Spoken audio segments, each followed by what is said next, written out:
Late at night, two men sit facing each other, drinking in silence. From behind a thin curtain, a faint figure appears.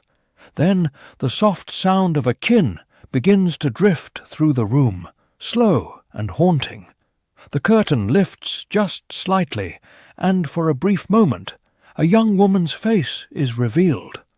A servant from the censor's household stood in the busy market, idle for a moment, when a finely dressed man stopped beside him. The man smelled of perfume and wore a faintly foreign fur cloak. He asked questions with a comfortable, knowing voice, and the servant answered each one. He wanted the master's rank, the household's address, the gate of favour they might lean on. The servant told him everything: name, office, the thin roof of protections they had at court. The man smiled and said his own name softly. Wong, an inner servant to a princess. The story unfolded like an invitation. Wong spoke of the tangled ladder of office, of patrons and power. He said he could clear a path if they were willing to offer a meeting gift, a polite, traditional sum. He named 1,000 taels and held the number as if it were nothing but the price of a carriage ride. The servant rushed home and told the censor. The censor, a cautious man with pride in service, weighed the chance and then smiled at luck. He prepared a generous banquet and sent word for Wong to come and be thanked. Wong arrived in style, pleased to be recognized. At the table he talked in vivid detail about the princess, her hours, her temper, the way she liked tea cooled with a silver spoon. He spoke as if he had lived inside the palace for years. He spoke as if the censor had already been counted among friends. When dessert was set, Wong lowered his voice and told a small confidence. He had done favours before, but favours cost recompense. If the censor wanted his hand to move, if he wanted Wong's influence, 100 taels would be proper. Just a modest token for one who lived next door and could move a foot to open a door. The censor sent gifts in both silver and gratitude, all the while imagining the princess smiling upon his name. They agreed on a day to present the gifts and to go with Wong to the palace. Wong bent into a promise. He would speak in their favour, he said, and soon the appointment would be made. When the day came, Wong returned on a splendid horse, cap and cloak bright in the sun. He urged the censor to dress well, to carry the ornaments and the patience of a man about to meet a sovereign. They rode and walked through a braided route that felt like a test, twisting lanes, bridges, then more lanes, until the gates of a great mansion rose ahead. Wong dismounted first and, with a little flourish, carried the gifts inside. For a time the censor waited on the threshold, bowed and anxious. Voices called the name of the censor across the courtyard, one after another, as if drums were summoning his name. He stepped forward and found, set high on a dais, a woman who could have been carved from cloud. She wore robes that burned with colour. Her hair was arranged as if for a portrait.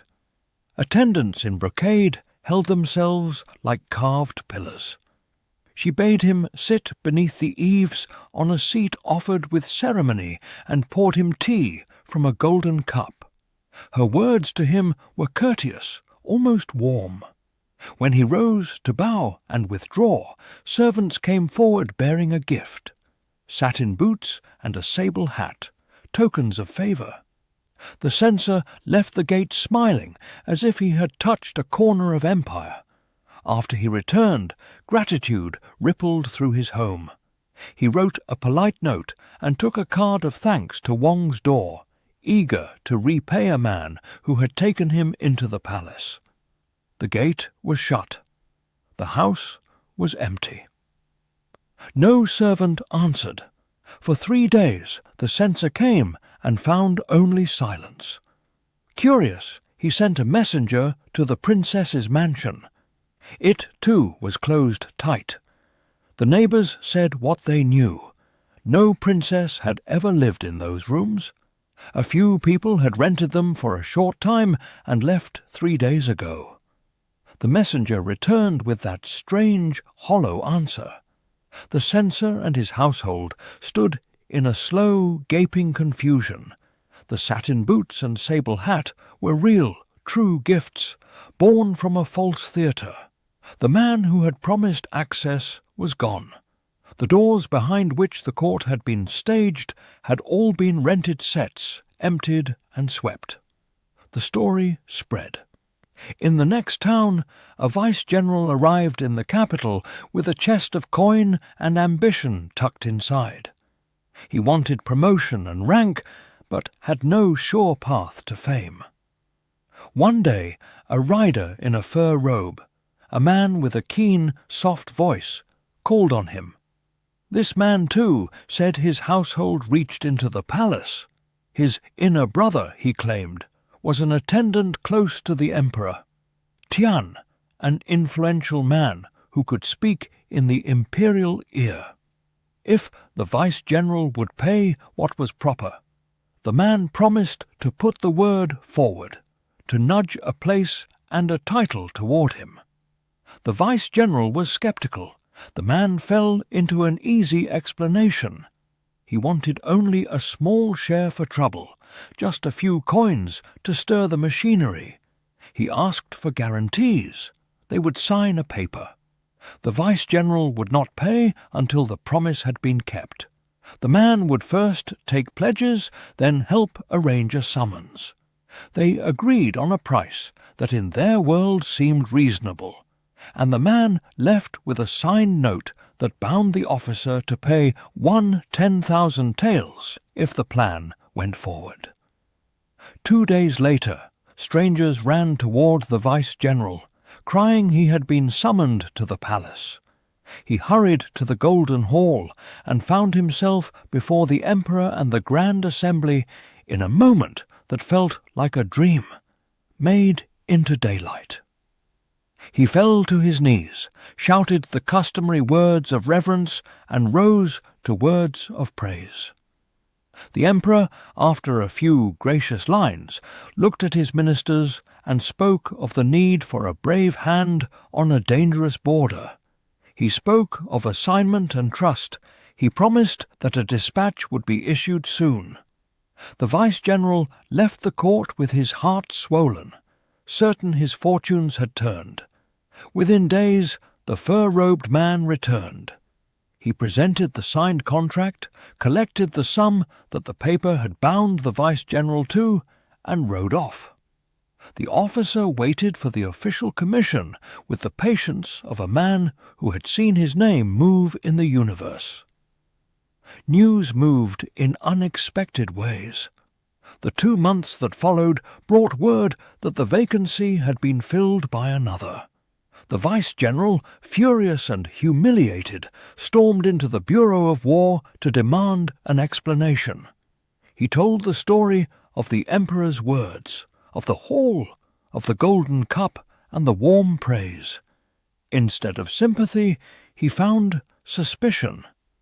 Men in the hall looked at one another as though someone had told a dream, as if it were a factual report. The war minister, puzzled and angry, accused the officer of lying. The officer was arrested and cast into a cell. Only then did he offer the name of the man who had introduced him. Yet in the scrolls of service there was no such person. The court found no record to match the claims. To buy his freedom, to pay for the humiliation, the vice-general had to throw down another 10,000 taels. He left without rank, without a name undented. People said later, bitterly and with a kind of envy, that the greatest thieves carried no blades. They used stories and masks, and they left honest men poorer, not by force, but by belief. Across a county border, a young scholar named Li lived with a modest love for music. One spring, when the earth had been turned for planting, 2 hands dug up an object wrapped in soil, an old zither, the kind of 7-string chin that makes sound like water moving through a mountain. Li bought the instrument for a pittance. At home, he cleaned the lacquered body and found a glow under the dust, a faint sheen as if the wood itself remembered song. He tuned the strings and struck a note. It sang through the room in a way he had never heard before. Clean, pure, and almost bright as light. He hid the chin in a silk bag and tucked it into a secret chest. Not even his closest friends were shown the treasure. To him it was like holding a private star. A new county deputy arrived the next year. Cheng, an urbane man whose manner felt both commanding and effortless. He came to call on Li with a name card and a wine cup. Li, shy and cautious, returned the call. The deputy had tastes that bent toward the arts. He spoke freely of music and books. Where Li was reserved, Cheng was the kind of company that pulled a man out of himself. They met often after that. Street games, moonlit songs beside rivers, shared cups and laughter.